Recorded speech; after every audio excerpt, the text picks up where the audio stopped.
McDonald's meets the Minecraft universe with one of 6 collectibles and your choice of a Big Mac or 10-piece McNuggets with spicy Nether Flame sauce. Now available with a Minecraft movie meal. At participating McDonald's for a limited time. A Minecraft movie only in theaters. Ryan Reynolds here from Mint Mobile. I don't know if you knew this, but anyone can get the same premium wireless for $15 a month plan that I've been enjoying. It's not just for celebrities. So do like I did and have one of your assistants switch you to Mint Mobile today. I'm told it's super easy to do at mintmobile.com/switch. Upfront payment of $45 for 3-month plan, equivalent to $15 per month required. Intro rate first 3 months only, then full price plan options available. Taxes and fees extra. See full terms at mintmobile.com. There are people out there all across the country pushing boundaries to grow the game of golf. Like champion speed golfer Lauren Cupp, who plays faster than anyone else. And Will Lowry, whose work in the golf community inspires more kids to get into the game. As a champion partner of the Masters, Bank of America supports everyone determined to find out what's possible. In golf and in life. What would you like the power to do? Bank of America. Bank of America N.A. member FDIC, copyright 2025, Bank of America Corporation, all rights reserved.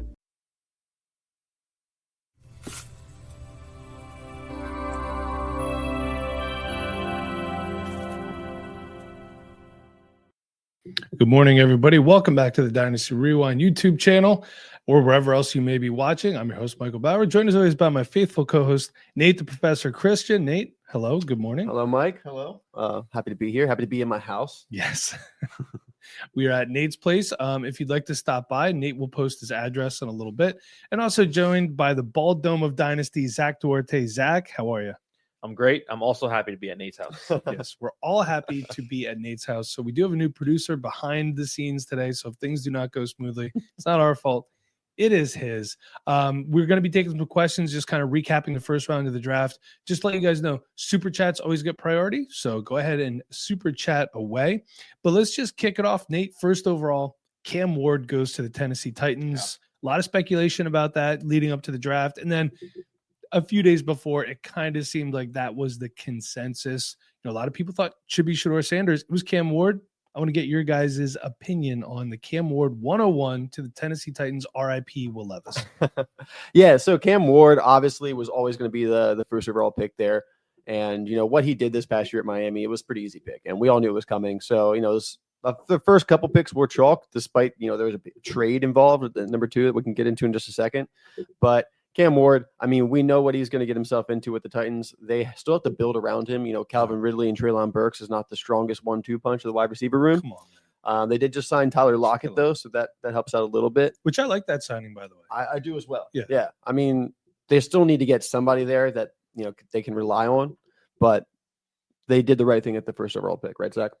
Yeah, I mean, I think they're going to continue to build around Cam Ward today. You know, they have I think one of the first 2 or 3 picks in the second round. I would fully expect a wide receiver there, unless maybe they trade back. But I don't know about you guys. I'm a fan of this landing spot. I still believe in Brian Callahan. You and I, Nate, talked the other day about what offenses and what systems are we looking to overproduce their expectations in 2025 or whatever year we're in for fantasy. Yeah, and for me, Tennessee was one of them because I believe in Brian Callahan and the system that he brings to Tennessee. And we didn't really get to see that last year with a quarterback that he didn't pick in Will Levis. So I like this landing spot for Cam, and I like whoever lands there today or tomorrow as a wide receiver, tight end, or even a halfback. So we'll see. Yeah. And maybe, maybe not today, maybe tomorrow we could see Will Levis on the move. Possibly. Obviously, he's not in their future long-term plans for the Tennessee Titans. So maybe he goes somewhere else. Maybe he starts his NFL career as a journeyman backup this weekend. So we'll see what happens to Will Levis. Good luck and Godspeed. So at the number 2 overall pick, we had a trade going on here, and that was the Jacksonville Jaguars trading with the Cleveland Browns. And the Jaguars went ahead and they picked Travis Hunter, which is going to be, I think, a fantastic pick for them. I know, a lot of people speculating what's it going to be with him playing defense. Obviously, he's not going to play both sides the entire game. You just can't do that at the NFL level. But the fact of the matter is the Jacksonville Jaguars now have a fantastic and very young wide receiving core with Brian Thomas Jr. and Travis Hunter coming into the mix. Brenton Strange, now would be a good time to go by him as well as the tight end, unless he gets replaced. So maybe hold off just a little bit on that. Get some feeler offers out there, though. Forgive me. So Travis Hunter second overall. Zach, we're going to start with you. What do you think about this landing spot? Do you like him going second overall? Yeah, I mean, how can you not, right? Again, a conversation that Nate and I had dating back to our mailbag videos, like, where do you feel comfortable drafting Travis Hunter in your drafts? And you were like, oh, 104, 105. And I was like, that's too high for me.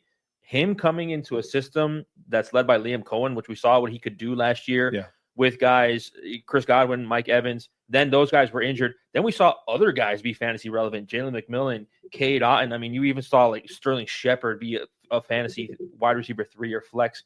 This is a great landing spot for me, for everybody involved in Jacksonville. And like, you know, I saw these reactions on Twitter. We always do this as a community, and I don't think we need to. Like, oh, BTJ, arrow pointing down. I don't think so, man. To me, this just like opens up that offense so much for everyone involved. Like, arrows pointed all the way up for everyone involved. I love that landing spot for Travis Hunter for fantasy purposes. I think it'll work out NFL-wise, but I don't know how effective it'll make the team, but that's not what we're here to judge. We're here to judge how it affects your fantasy teams. And for him to land in an opportunity in a good system with a coach I trust and a good quarterback, I love this landing spot, honestly. Yeah, and I don't like the whole consensus thought of this is arrows down for Brian Thomas Jr. I mean, steel sharpen steel. Hungry boats drink more water. Nate, it's, I believe, the term that we use the Dynasty on. Yeah. So this, if you take coverage away from Brian Thomas Jr. because you have to cover Travis Hunter and vice versa, I just think it's better for everybody involved. Nate, your thoughts on Travis Hunter to the Jaguars? Yeah, you know, I was, you know, in my head, I had already come to terms with him going to the Browns and trying to figure out who's going to be throwing the ball. Super Bowl champion Kenny Pickett, possibly. That he is. But I certainly like Trevor Lawrence throwing him the ball than anyone that the Browns are going to be throwing around in that backup, in that pocket, you know. So I love this spot. I think some people are already kind of worried about who is the wide receiver 1 there. I don't know if there's going to be a bona fide wide receiver 1. This might be, you know, not to actually comp these guys, but like might be a bit of like Jamar Chase, T. Higgins, where you got like a 1A, a 1B, both are really, really good. I think Travis Hunter is going to see, you know, 100 plus targets his first year, even with, you know, possibly limited snaps, but they're saying he's going to be a wide receiver first who also plays on defense. Then that team needs offensive playmakers. This is a guy that can really do that. He's great at the catch point. He's great after the catch. He's someone that they can really rely on. You know, he can play. Maybe he's the Mike Evans role with the Liam Cohen offense, and Brian Thomas is the Chris Godwin. Maybe it's the other way around. You know, I think they're kind of interchangeable. They both, you know, are really good at the catch point, good after the catch as well. So, you know, already maybe a top 12 duo in the wide receiver room in the NFL. I mean, this is an impressive wide receiver room. Yeah, well, you look at top duos. We got Jamar Chase, T. Higgins. We got AJ Brown, Devonta Smith, and then these guys. And what other receiving duos? Maybe Puka Nacua, Devontae Adams, but we haven't seen that happen yet. You could have said Tyreek Hill and Jalen Waddle, although last year kind of squashed that. Yeah, you got Justin Jefferson and Jordan Addison. Yep. Guys like that. You got JSN Cup now in Seattle. Yeah, which for the record, I did not like the Cup contract, 3 years, $45 million at his age and just with his injury history. But hey, you know what? It could turn around for him. We don't know. So I love the landing spot, Travis Hunter. And we did have a comment that the Jaguars saved Travis Hunter from the Browns, and probably I can't agree more. We do have a super chat from Michael. Great name, by the way. Dart to the New York Giants over Sanders. Thoughts? Well, you know, we're skipping ahead a little bit, but that's okay. We'll get there. I think, and I had been pretty vocal about saying in the past that whatever we think about players does not matter until the NFL draft happens. The NFL showed us last night what they think about Shedeur Sanders. They do not think that he is a first-round talent, and he isn't because he wasn't. So what do we think about this? Daniel Jones was their last first-round pick, and they showed some first-round picks of quarterbacks last night by the New York Giants. Hasn't been great for them. This is a guy who played primarily in a shotgun-style offense. I do think that the Giants should have cleaned house this offseason, firing their GM and their head coach. So hopefully Dart doesn't get screwed up for the next regime that's going to come in. I don't see Brian Daboll being a long-term coach there. And as an Eagles fan, I love seeing the Giants in a state of flux. As our producer, who's a Commanders fan, loves seeing the Giants be bad. But Nate, we'll start with you. What do you think about Dart to the Giants over Sanders? Yeah, honestly, I don't love it. I still have Sanders over Dart myself. I understand the NFL, you know, they're going to do what they want, whatever they think is best. I think a lot of the worries about Shedeur Sanders don't necessarily come from his play on the field. Though there's certainly question marks there with him holding onto the ball too long. You know, there's some things on the field, but a lot of it comes with the off the field media attention. I think some teams don't want that. Maybe the Steelers, would have picked up Shedeur Sanders if his last name wasn't Sanders. But we pivot, and he's now going to be a second-round pick, it looks like. So whether it's going to be the Browns, the Saints, maybe even like the Jets at 40 or 42, we'll see what happens. But I would have preferred Sanders myself, but Dart going there, he gets to sit for a year, which is ideal for Jaxson Dart. This entire time in the pre-draft process, we talked about wherever Dart goes, he needs to sit for a year. He now gets to do that behind Russell Wilson or Jameis Winston or Tommy DeVito, whoever's starting for the Giants. Tommy DeVito, Tommy Cutlets. One of the questions is, can he throw over the middle of the field? Can he read the whole field? Is he more like a one half of the field kind of guy? He's going to have time to figure that out. And even if he is just a one half of the field kind of guy, I mean, he can throw it to Malik Neighbors. So, there's worse situations for the quarterback to be in. I don't personally have the gut feeling that Jaxson Dart is the guy to turn around the New York Giants. I feel like they need a true, quarterback that they can, be that change to the franchise. I don't think Jaxson Dart necessarily is that. Can he develop into that? We're going to see. We also see that first round quarterback or not, if they're not productive in a few years, teams are not afraid to move on by any means. Zach, your thoughts on Jaxson Dart? And most importantly, where are you going to draft that Jaxson Dart in a super flex league? Yeah, well, I feel differently than Nate on this. It's a situation where I do hope, like Nate said, that he sits for the majority of the season. Even if there's a situation where it's like Michael Penix, where he comes into the end of the season, he needs to sit because, as Nate said, he played in a system where he didn't play under center, and you've got to learn how to run an offense playing quarterback under center in the NFL. You do. And so I would really hope, just for his sake, that he would sit and learn for an entire year. I would hope that, logically speaking, and I'll get to the fantasy impact here in just a second, that organization is together as one plan, because you hope it's not a situation where the GM and the coach are trying to save their job by having a lifeline in a quarterback next offseason. I don't hate this whatsoever. I don't love it, but I don't hate it by any means necessary. There's a lot of Ole Miss ties in that building. Like their former coach, I think Joe Judge, works on the Ole Miss staff. Eli Manning, a former Ole Miss quarterback. Like, there's so many Ole Miss ties in that building that it just made sense. But also, with Shedeur Sanders comes the whole, maybe Dion will take over as the coach next year. So that's part of the Shedeur package. That's a good point. Unfortunately, for fantasy purposes, I would feel comfortable drafting him like 112, early second, if I can afford to just eat that downtime, because I would not expect any production from him this season, and who knows about year two. I would expect that he's probably the quarterback in a year. But I don't necessarily hate this as much as Nate maybe does, or maybe he just likes Shedeur more as a prospect. So I've learned my lesson in coming on here and saying this guy's not a good fit here. We have no idea, and look, here's the thing. The Giants have done really well drafting. Like, at least when you look back at their last one or two drafts with Joe Shane, they've done a really good job drafting. The biggest thing that they've done is commit to Daniel Jones over Saquon Barkley. And as much as that worked out for the Eagles, that may have not worked out for the Giants because they didn't have the Eagles' offensive line. So, outside of that, you look at their draft picks, like, they've done really well in the draft. Look at last year, Tyron Tracy, Malik Neighbors, Theo Johnson. They hit on a cornerback in the second round that started for them. So they've done really well in the draft. So I'm just somebody that's going to sit back and kind of trust what they've done and hope that fundamentally and organizationally they're cohesive in their plan. Otherwise, you have a situation where coach is fired, GM's fired, and you have a quarterback that the new regime didn't pick.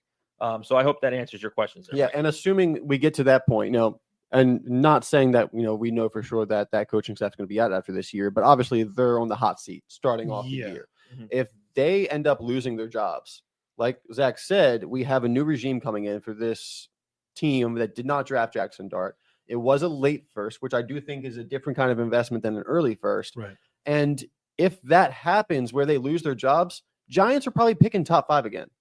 Now, I'm not sure he's going to be in next year's quarterback class, but if there's a quarterback sitting there that looks like a true franchise-changing quarterback, are they going to say, hey, we have Jaxson Dart that the last regime drafted. We're not going to go after, Lenore Sellers, or, say Arch Manning comes out, and they have an opportunity to draft him. They're going to pick him over Jaxson Dart, I would think. So not saying that that's going to happen, but it's a possibility. I don't think that this is like the kind of investment where with how this team is set up, we know for sure that Jaxson Dart's the guy for the next 4 or 5 years. A lot of times too, when you have change like this, you'll have a team owner, a team general manager tell a coach, you're coming in to coach Jaxson Dart or whoever it may be in that building. Yeah. All right. So that's that. We could touch on Jaxson Dart a little bit more when we get to him if we have any more thoughts. But let's go to pick 6 in the draft.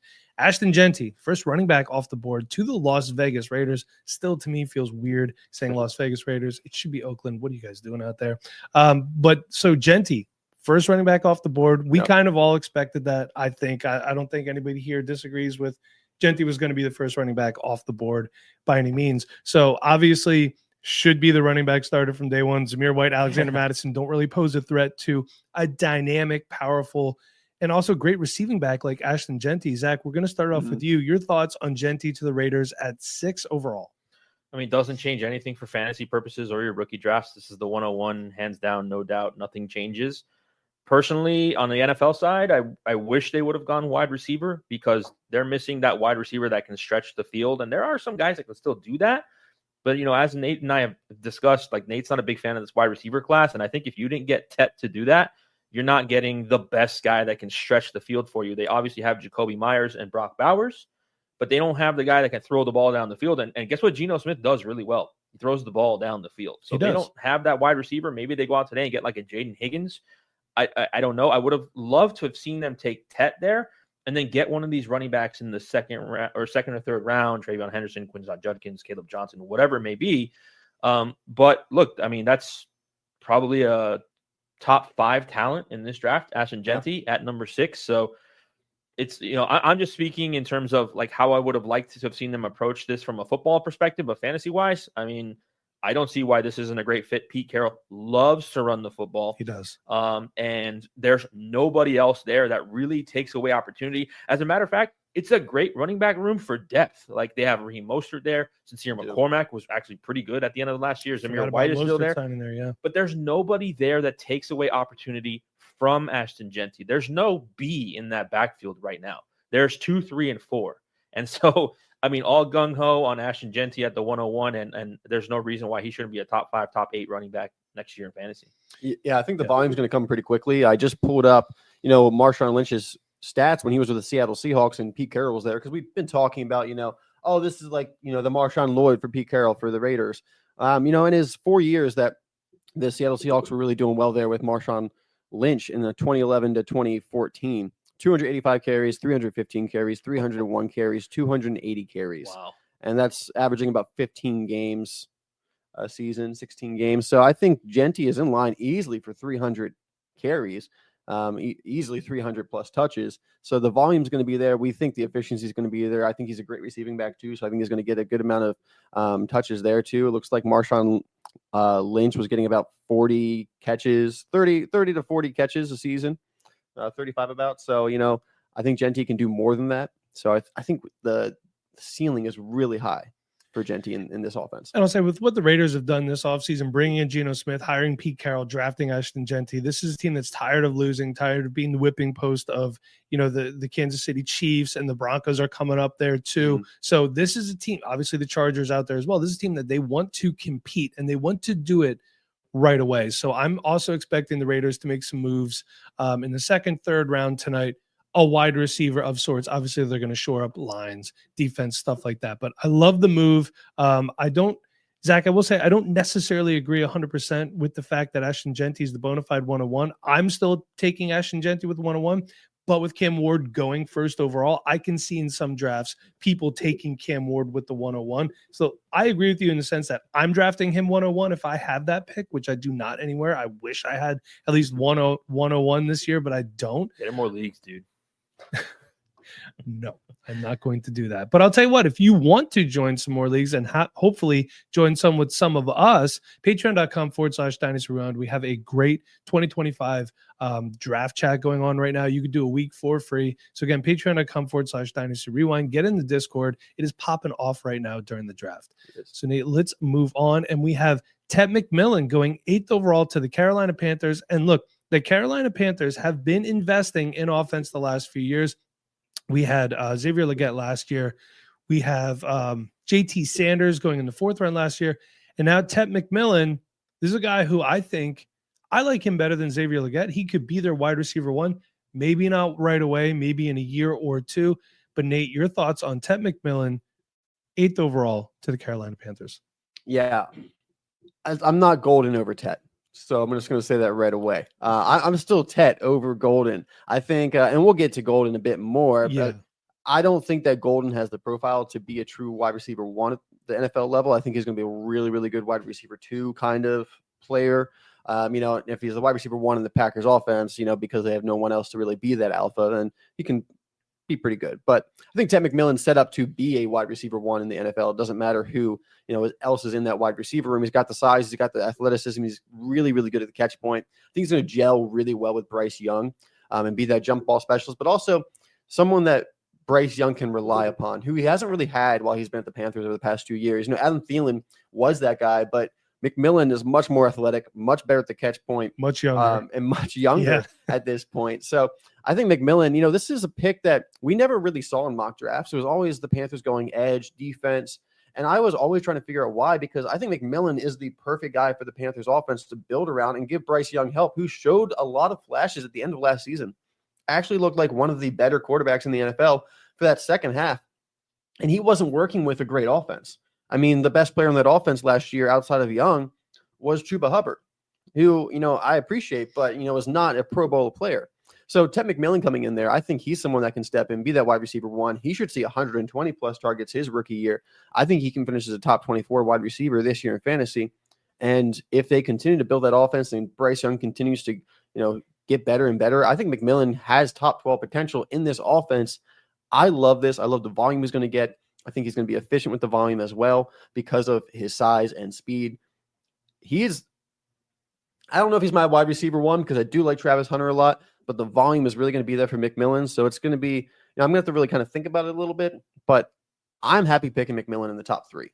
I don't top 4 in super flex, maybe top 5, depending on how these, what TreVeyon Henderson goes. If TreVeyon Henderson goes to the Broncos, he's probably like a top 3 pick for me, but I do really like McMillan.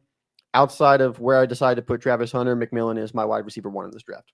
Okay, great. Zach, do you have anything to add to Tet McMillan? I mean, just kind of echo what Nate said. We should have seen this coming. And even I'm somebody, I eat up mock drafts all day long. Like I'm driving and I just listen to a mock draft. Didn't see a lot of Tet mocked to the Panthers, and it made sense because they had a historically bad defense last year, especially on run defense. That's why you had a lot of like Jalen Walker mocked there. And we should have seen this one coming. I love the landing spot. I told you I had a rookie draft start last night, and Tet went 102.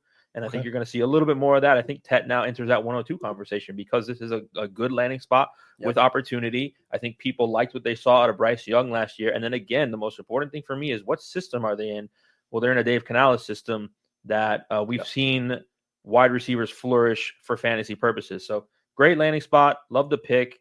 Love it for Bryce Young. And I think the Panthers are doing really great in their rebuild. They're kind of just ho-hum, taking things as they come. They realized they made a very bad decision a couple years ago in at least trading what they traded for Bryce Young, but they're doing their best to kind of pick up the pieces and rebuild that organization one step at a time. Yeah. All right. We'll see what happens there in Carolina. Let's move to pick 10. Kind of the surprise of the draft, I think. Yeah, one of them. Colston Loveland going to the Chicago Bears. So RIP Cole Kmet, I guess. Yeah. Not really sure. Cole Kmet is now a glorified blocking tight end. I don't know. And Zach, you had said that they extended Cole Kmet, right? I think last year was the first year of his extension. Yeah. The payout. It was obviously agreed to 2 years ago, but last year was the first year that the extension hit. Yeah. So it's going to be interesting to see what the Bears do there. Obviously, they do have some firepower. They got Roma Dunze, Keenan Allen is gone. However, still have DJ Moore. Now you have Colston Loveland. You have Cole Kmet. No running back selected. That was speculation. Ashton Jeanty possibly going to the Bears. Obviously not possible. Picked 4 picks before they picked. I still do think the Bears could draft a running back tonight. They have 2 picks in round 2 today. They do. So, 3 picks, it's going to be interesting to see. Or, hey, DeAndre Swift, you're safe for one more day. But Nate, your thoughts on Colston Loveland? He was your tight end 1, correct? I kind of had my tight end 1 with Tyler Warren. I felt that depending on what scheme you wanted to run, how you wanted to use your tight end, you could go either one as tight end 1. I think Colston Loveland's more of You put him into your offense, he's going to do everything you need to do, be a really good route runner, catch the ball really well. Tyler Warren, maybe a bit more versatile, someone you can build an offense around specifically, but also, in that upside, you have to kind of manufacture touches and build your offense around him. Colson Loveland, plug and play. I think he's going to be really good in this trio with DJ Moore and Roma Dunze. He's going to be able to really eat up the middle of the field while those guys are taking the, Roma Dunze is going to be going deep, DJ Moore underneath, Colson Loveland's going to be eating up the middle of the field. They're doing everything they can to set up Caleb Williams for success. Ben Johnson is there. We saw how much he used the tight end and Sam Laporta at Detroit Lions. I think Colson Loveland, while a bit of a different player than Sam Laporta, is going to have a lot of success there. I could see Loveland being a better tight end rookie season than Tyler Warren, and we'll get to Tyler Warren in his landing spot in a little bit, but I really do love this landing spot for Colson Loveland. I think it's got good upside long term. I think, while he's not going to necessarily be a top 2 target in this offense with DJ Moore and Roma Dunze there, it's going to be a very close third. And I think with the Ben Johnson offense, there's a lot of upside for touchdowns as well. We need to, actually see it on the field because we were really excited about Caleb Williams and that offense last year. And, we didn't really get the fireworks that we were hoping for. So still have to see it. But once again, on paper, the Bears are winning the offseason, kind of feels like. Can they actually, make it happen on the field? I think Colson Loveland's a great pick here. Yeah, and Colson Loveland, a very physical player, very good in traffic, good contested catch. So I like this. Brings a lot of physicality to the Chicago Bears, which is what Bears fans, they want physicality. This is monsters of the Midway back in the 80s. So they want something like this. Zach, your thoughts on Colson Loveland to the Bears? Raise those off-season championship banners, Chicago Bears fans. It's 3 years in a row. Yeah, I feel bad for Cole Kmet in fantasy purposes, not in real life. He's getting paid handsomely. Like, do they move him? Do they trade him? He just got Michael Maynard, man. Like, what's going on with our fantasy tight ends? Yeah. I don't necessarily see a way that they run like 2 tight ends that is flourishing for fantasy purposes. Does Cole Kmet take away from Colson Loveland's fantasy production at all? Like, I think he's good enough where he can. Right. I mean, Cole Kmet is no slouch by any means. Yeah, it's kind of unfortunate for Cole Kmet, but great landing spot. Like I think in your rookie drafts, this probably propels Colson Loveland to like the 105, 106 ahead of Tyler Warren. Because if I'm picking tight ends right now, I want the Chicago Bears tight end over the Indianapolis Colts tight end. Yeah. I think this will be a pretty heavy tight end premium to put him up that high. I think still these tight ends are near the back half of the first for me. I think Loveland, like rookie year, top 20 tight end. And then moving forward there, I think he's got top, 12 potential for sure. I don't know in this offense, I think to be like a top 3, top 5 tight end in fantasy football, you need to be a top 2 target on the offense. I'm not sure that's going to happen for Loveland with the Bears. So, Loveland, Warren, for me, still sitting probably around that like 108 at the earliest, maybe 110, depending on your tight end premium. All right. I believe we have a super chat coming in from Michael. Would you draft Tet at the 106 if Henderson and Judkins are gone? I already have 101 and also have the 206, 207, and 301 need running backs in a Superflex Dynasty start 10. So, Nate, what about you? If Henderson and Judkins are gone at the 106, you feel comfortable drafting Tet there? Yeah, assuming, you got Jeanty off the board, you got Hampton off the board, you got the 2 Ohio State guys off the board. There's no running back at this point that I would really want to reach for at the 106. So I'm absolutely ecstatic to pick up Tet McMillan there. I think he's going to be a really good value at the 106. I think, like I said, like you said earlier, like 103, 104, I think that's a good spot to start looking at Tet. So picking him up at the 106 is good value. You need running backs, but you're getting Jenny with the 101. I think there is some good depth in this class too. You might be able to pick up a running back at the 2.6, 2.7. I agree. Maybe not a day 2 running back. We'll see how many go today. But I think there's going to be some 4th round running backs this year who are pretty decent and going to get some opportunity. So I think going best player available, which is going to probably be McMillan at that point, great pickup. Zach, you agree? I'm a little confused. This rookie draft is already happening and he's at 106, or like, because that means a player that wasn't drafted in the NFL draft was drafted at 105. You're talking about Judkins, maybe. Yeah, and this is why I do not like starting drafts on when the NFL draft starts. Like, I get everyone's excited. You want to get in there. You want to start making moves. But I'd love to see guys on teams before I start. So, Michael, if you could put in there if your draft has been started or not, and we can come back to that in a little bit. Let me just acknowledge, so Ted at 106 is a slam dunk. Yeah, that is a no-brainer. You run that card in as soon as possible. Even though we're not actually running cards in, you click draft as soon as possible. Yeah, I agree with that. So then we're going to go down. Let's see the next offensive player we have that's relevant to us. The Indianapolis Colts take Tyler Warren at the 114. And I'm a big Tyler Warren fan. Do not necessarily love the landing spot with Anthony Richardson or Daniel Jones there. Just a lot of uncertainty at the quarterback position. You also got Michael Pittman. You got Jonathan Taylor there, Josh Downs, A.D. Mitchell. I guess we got to put him in there. Still. But, Zach, we're going to start with you. Tyler Warren to the Colts. How you feeling about that? I mean, this was the pick we saw mocked for just so long. It was the Colts taking a tight end, and it was very often Tyler Warren as the tight end 1, which is a bit of a shocker. He's the tight end 2, but he's still there for the Colts. If you're talking about for fantasy purposes, if you're selecting Tyler Warren, I'm not expecting like top 8 production out of Tyler Warren to start. For sure. Until I see these quarterbacks be consistent in the NFL, I can't expect them to be consistent for my skill position players in fantasy. I can't expect consistent production for Josh Downs, for Michael Pittman, now Tyler Warren, or Adonai Mitchell. And, you're kind of drafting the talent at that point and hoping the situation gets better. There's obviously a certain point where you just draft Tyler Warren in your rookie drafts because he's so talented. And, he doesn't necessarily have to catch the ball in order for him to have score fantasy points. We saw that at Penn State. Yep. He ran the ball. He threw the ball. He did everything. Snapped the ball. Right. He did. Yeah, he snapped the ball and caught it in the same play. He caught the touchdown on that play too. Yeah. Yeah, we're not making that up. He was the center, snapped it, and caught a touchdown. An update real quick. Michael said that his draft is May 3rd. So okay.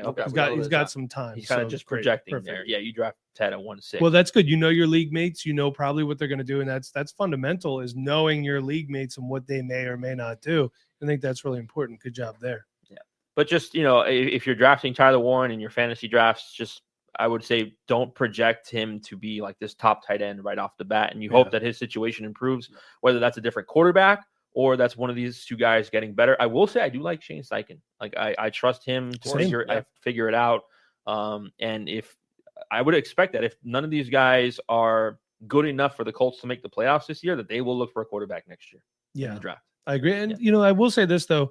It appears to me like the Colts have been searching for a tight end for a long time. Mm-hmm. Tyler Warren's certainly the most dynamic tight end that they've had in Indianapolis since I don't know when. Dallas Clark, maybe. I don't know. I mean, they have Mo Alley Cox out there. They had a bunch of other guys that they tried to – Kylan Granson, who's now an Eagle. Can't wait. That's so much fun for me. But he's definitely dynamic. So maybe he gives Anthony Richardson or Daniel Jones those easy, open, underneath throws that help a quarterback build confidence. Nate, are you feeling the same way? Are you kind of hands off on Tyler Warren now after this landing spot? Yeah, I think Zach's right to be a little conservative with your rookie year expectations for Tyler Warren, because of that offense. But it kind of does fit. Like you're talking about these quarterbacks, you give them manufactured touches to the tight end. It works well for Tyler Warren. You let him do something after the catch. It works well for your quarterbacks. You give them easy plays where you can help build their confidence, get them in rhythm. So I like the overall fit here, but for fantasy football, I don't know if, he's going to be a top 12 tight end in his rookie year. I think that Tyler Warren does have like George Kittle type upside long-term. Yeah, I could see that. All right, Brian says volume good, so we should be good. Volume is good. Everyone's just got to talk very loudly into this mic. We have one mic going right now. So I apologize about round table. I apologize about the delay, everyone. I should have brought my shotgun mic down with me. We could have put it right up there above everything. So where were we? What were we talking about? Oh, so the surprise of the draft so far, Emeka Egbuka going to the Tampa Bay Buccaneers. Zach, you had theories about Mike Evans possibly being gone after this year. They could get out of Chris Godwin's contract. Give us your thoughts on that. Yeah, well, when this pick happens, the first thing you're doing is asking yourself why, right? Obviously, you like the player, but when you look at the opportunity, there's not one there to draft a wide receiver at 19, right? This isn't drafting a wide receiver in the third. This is drafting a wide receiver in the top 20 of the NFL draft. So now you got to look at there's two guys there. One they just brought back. They paid him pretty decently, and he took a pay cut to come back, right? So it can't be a situation where they're trying to replace Chris Godwin. So you look at Mike Evans' contract, and that contract, I think it expires at the end of 2025. Like he's a free agent in 2026. So the weird thing is he comps to Chris Godwin. Like he's very much a clone stylistically as Chris Godwin. So I'm not entirely sure how they're going to make this work. What this really does is kill Jalen McMillan, right? He's completely irrelevant now in your fantasy leagues until there's some kind of an injury, maybe even two. But it just, for fantasy purposes, I think he's going to drop a little bit. I think he maybe falls back to the end of that second tier. And again, you have to know the expectations year one, what to expect. And I think the perfect situation that you came up with yesterday was JSN 2.0 or Roma Dunze 2.0. Really is. Yeah.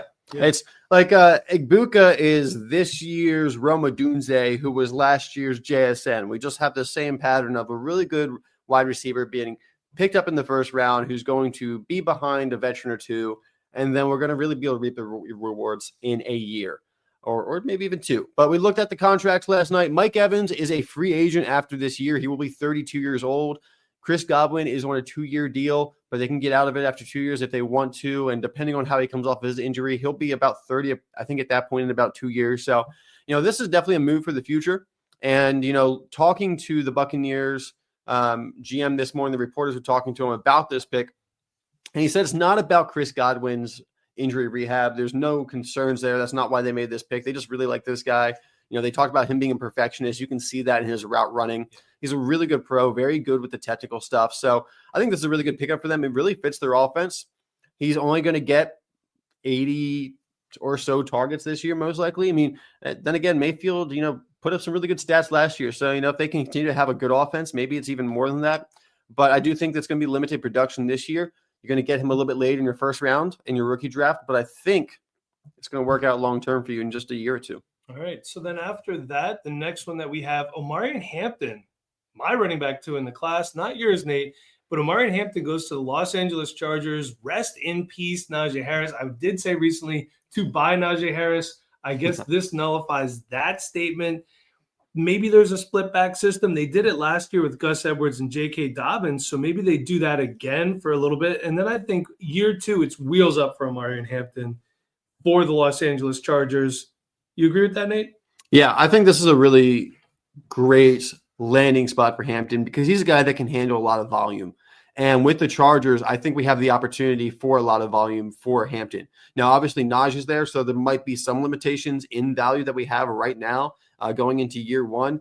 But also, as much as I love Najee Harris, and I do think he's a very good pro and high floor, low ceiling kind of running back, when you pick a guy at 22 overall, it doesn't, I don't know if Najee's going to keep him off the field that much. Hampton's going to be the RB1 there moving forward, and he offers enough on all 3 downs that he's going to be out there a lot. I could see him getting, we talked about Jeanty getting over 300 touches this year. I don't know if Hampton will get quite that many. I would probably put him for like 250 touches right off the top of my head, but that's plenty enough to be a top 24 running back in fantasy this year. And with some touchdown luck, we'll see how that goes with Najee.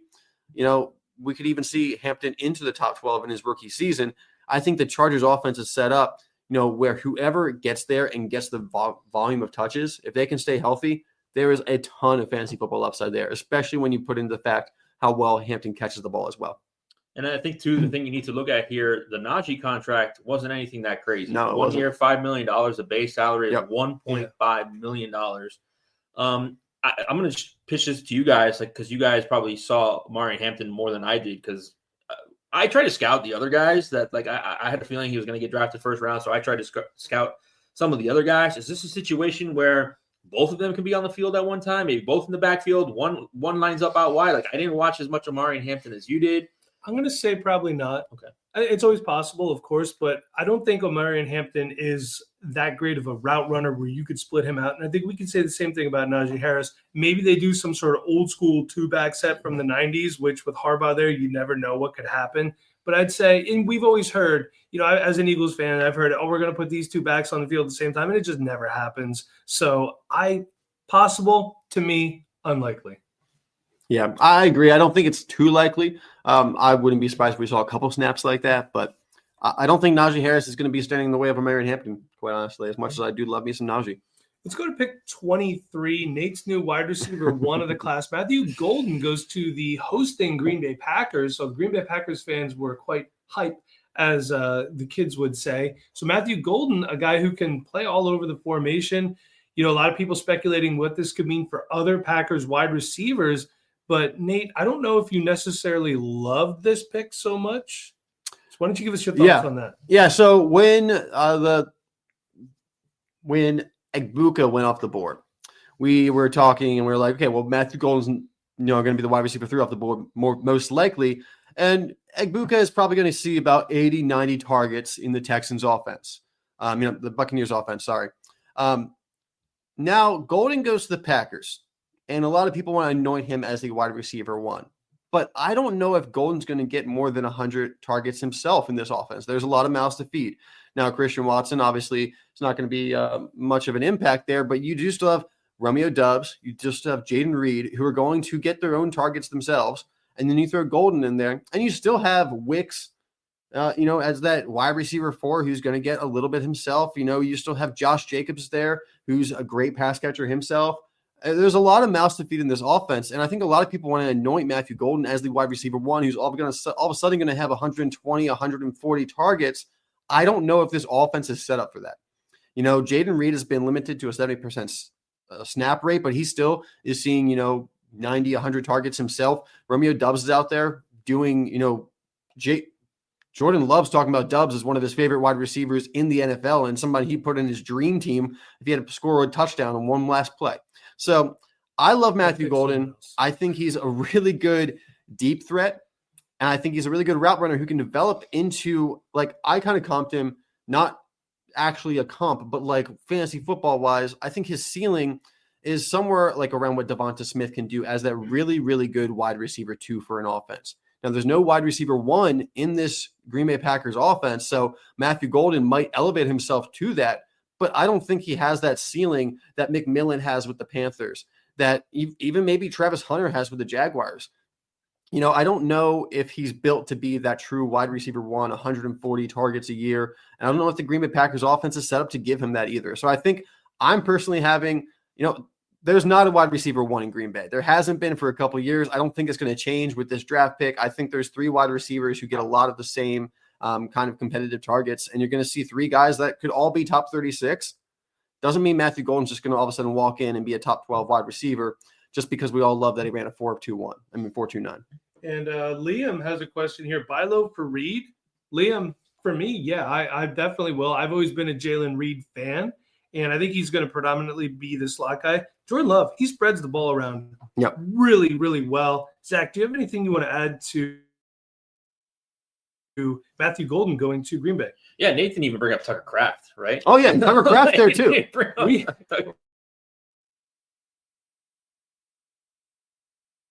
And look, I think when you look at the Packers, and again, I'm always somebody that I'm expecting teams to fill in the blank, right? And the blank with the Packers has always been, why don't they use Jaden Reed a little bit more? To me, I don't know if you watch the Packers and feel the same thing, but it's this guy can produce for you. What I think this does is, as Nate mentioned, is maybe utilize Jaden Reed more closer to the line of scrimmage or more in the middle of the field, because they had Jaden Reed as the deep threat guy on that team. And now you have a guy who can do that a little bit better than him in Matthew Golden. So does this open up Jaden Reed more so in the middle of the field or even closer to the line of scrimmage? He's one of those guys. He's the gadgety guy. He's the reverse guy, or anything that's a trick play is a Jaden Reed play. I would hope that this would open things up for Jaden Reed a little bit more with the Christian Watson injury as well, to maybe keep him on the field a little bit more. I've been very excited about Jaden Reed in this offense. He scored 200 fantasy points the last 2 years with minimal volume. Yeah. So I don't think that volume changes. Does his opportunity change with Matthew Golden there as opposed to Christian Watson? I think maybe a little bit because of the styles of play that Matthew Golden brings that Jaden Reed doesn't. So, and just in terms of the Matthew Golden effect, this is a tough one, right? This is a tough one because we're talking about where do they line up in terms of their tiers with Emeka Egbuka and Matthew Golden. I can't, I think last year I was so gung-ho against Brock Bowers, and that just did not work out.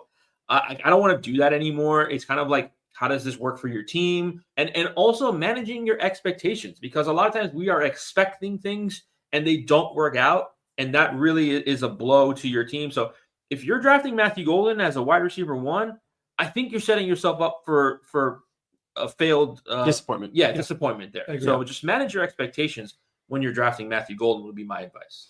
Now, the last relevant pick in the draft. Fantasy-wise, Jaxson Dart went 25 overall to the Giants. We talked about that pretty in-depth before. Not really a ton to add there. I do kind of like the landing spot. I think there's going to be an opportunity for him there. So I'll tell you what, before we head out, do you want to take about 10 minutes of questions and then we'll close this out? Yes. Yeah, we can do that. I mean, also, while we're waiting for some other questions to roll in, I mean, I'm going to say I was pretty happy with the Ravens pick. Malachi Starks at 27, getting the number 1 safety, falling down the board. I'm ecstatic with that. Let's see. Which running back are the Bears taking, and are we worried still for Swift? You know, there are a couple running backs still on the board, obviously. I think it's Henderson. I think it's Henderson myself. Yeah. But, you know, I also understand when you already have DeAndre Swift, if Ben Johnson wants to create something similar to what he had with David Montgomery and Jahmyr Gibbs, obviously Swift is more of a Gibbs player than he is the David Montgomery player, which might lead yourself to go after a guy like Quinshon Judkins more than a guy like Travion Henderson.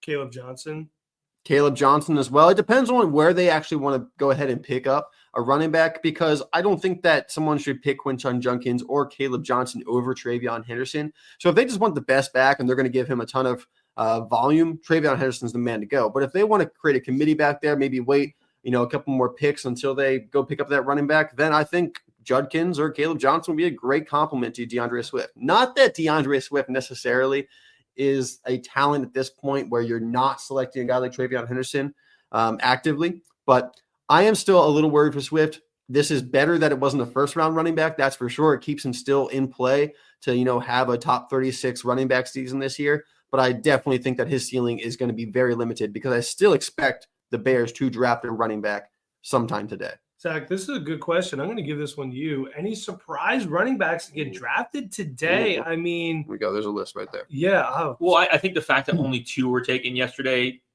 maybe hurts that a little bit. Yeah, that's a good point. I think what you need is you need like 2 or 3 teams to take running back early in round 2 for there to start being a run, because that's what happens, right? Everybody starts freaking out because the running backs are being taken. Now, the strength of this class, one of the positions is running back. So, you know, maybe that doesn't happen so much as it has in previous years because there is pretty good depth. Like there's still Cam Scatterbo, Caleb Johnson, Jordan James is a good name. Dylan Sampson is a good name. Like, you know, just going back to that last question, the Bears have 3 picks today, 2 in the second round. I think it's like 40 and 42. They very well could take like an offensive lineman and a defensive lineman and then take a running back in the third.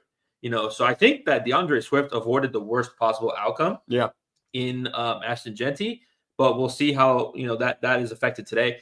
You know, I think you're going to get a surprise name, and the team you always look at is like the 49ers, right? They have a bunch of comp picks. If I'm looking here at the end of the draft, the 49ers have pick 100, which is at the end of the third round.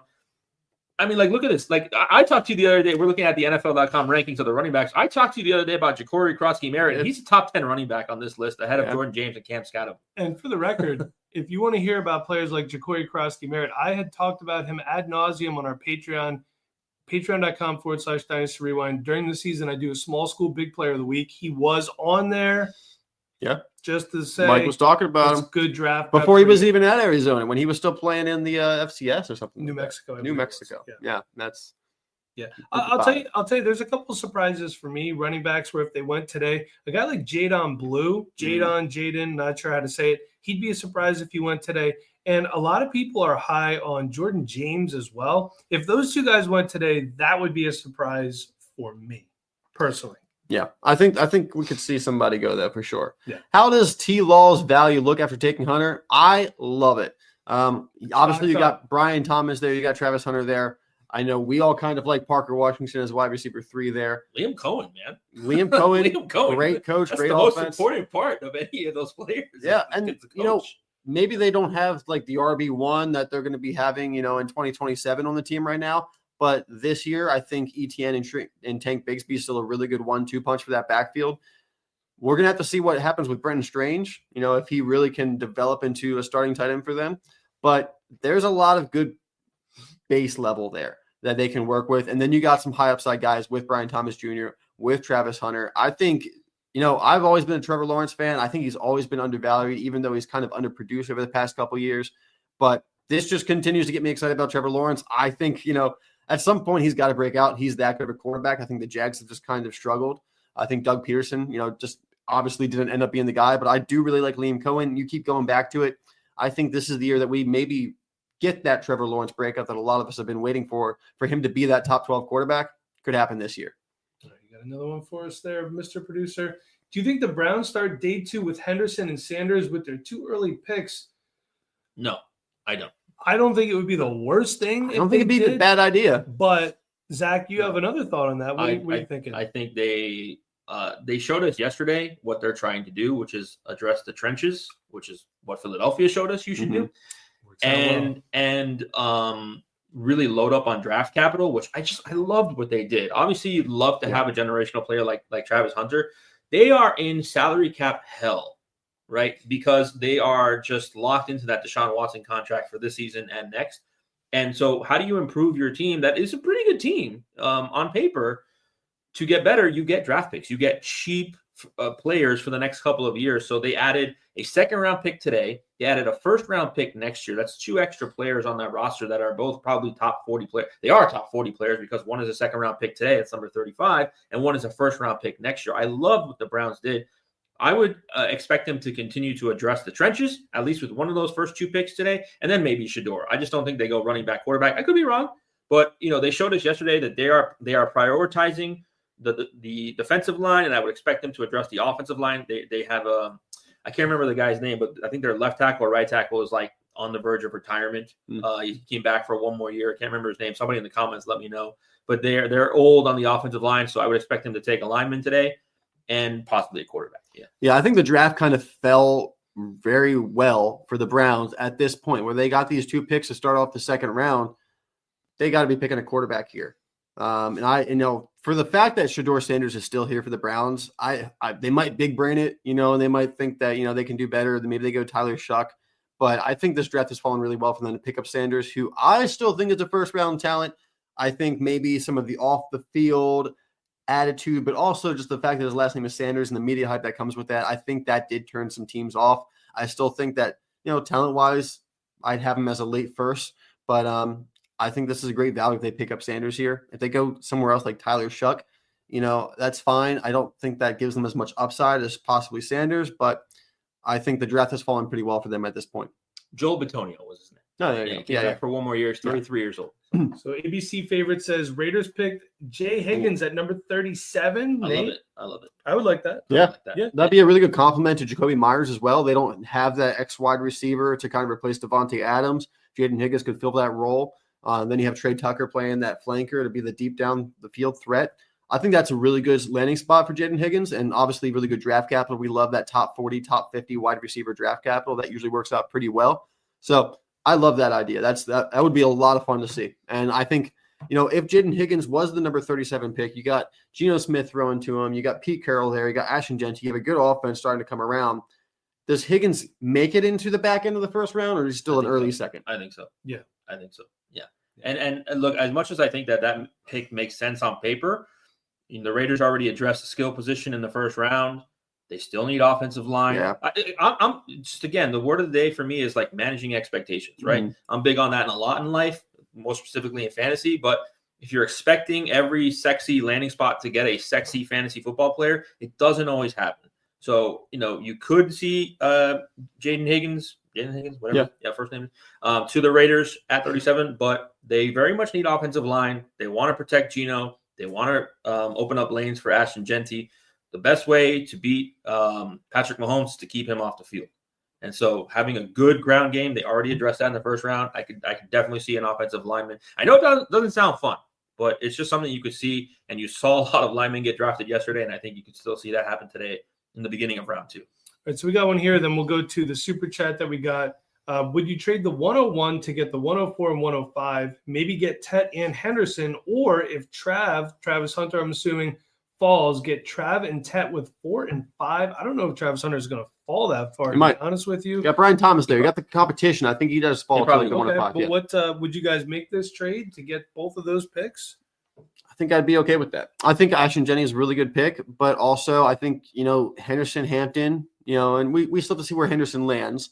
But I think, you have 3 really good running backs in this draft class. So if you can, pivot off of Jeanty and still get one of the other 2 guys and get Tet McMillan on top of that, I think that is a good trade. Zach? Yeah, I agree. I mean, the value's there. There's a lot of information we don't have there. Starting size, what your team looks like at 101, so on and so forth. But the value is there for that trade. 100%. Yeah, I agree. All right, so this is from Liam. Feel like it's going to be Milroe to Cleveland. Still burned from the Manziel experience. And also, Liam did say, Nate, that he is a Bengals fan. He's telling the Ravens to stop drafting so well. Oh, yes. Yeah, there you go. So I know. Yeah, I could see Milroe going to Cleveland. And he had been mocked there in the second round a couple times, I believe. So okay. Would you prefer to see Sanders there or Milroe? I mean, I prefer Sanders there for sure. But also, I understand – if someone wants to take the swing on Jalen Milroe, his upside is one of those franchise-changing quarterbacks. You know, if Jalen Milroe can do the easy stuff, then we know he can already do the hard stuff, even at the next level. So if he can develop and do the easy stuff, then you do have someone that you can build a team around for sure. I think Sanders can also be that, a bit safer, but doesn't have quite the upside that Jalen Milroe has. Now the question is, do the Browns really have the offense or the situation to develop Jalen Milroe? Shedeur Sanders, I think he can walk in there day one, be the quarterback for them. Maybe they struggle a little bit because outside of Jerry Jeudy and, depending on how you feel about Cedric Tillman, they don't really have a great offense sitting there. But Jalen Milroe, they don't really have much to develop him or have him sit behind. What's he going to sit behind? Kenny Pickett, Joe Flacco for how long until you start hearing, hey, Milroe, get him out there. And if I think Milroe goes out there too early, then you're just limiting yourself on what he can develop into. So while I see the upside in taking the swing on a guy like that, I don't think the Browns are in a great situation to take that swing. Now it's a second round pick, so it's you're not using your first, so it's a little bit easier to make that investment and take that risk.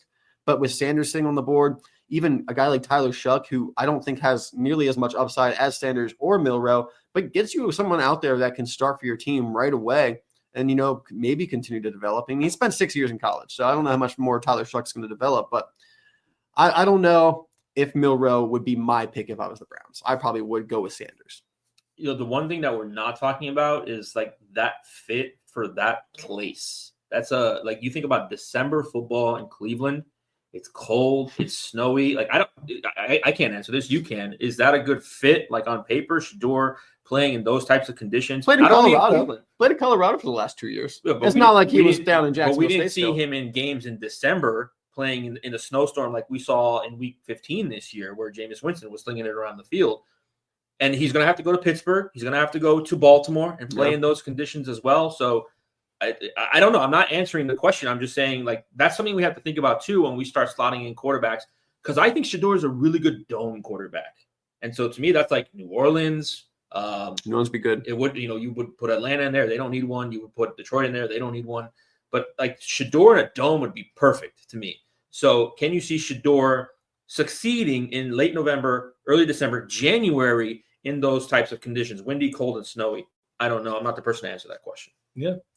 All right. Looks like that's about it for comments and questions. So we're going to head on out of here. We will be back tomorrow morning with another live stream. We'll be back Sunday as well. So until next time, everybody, for Zach and Nate, I'm Mike. Thank you for watching.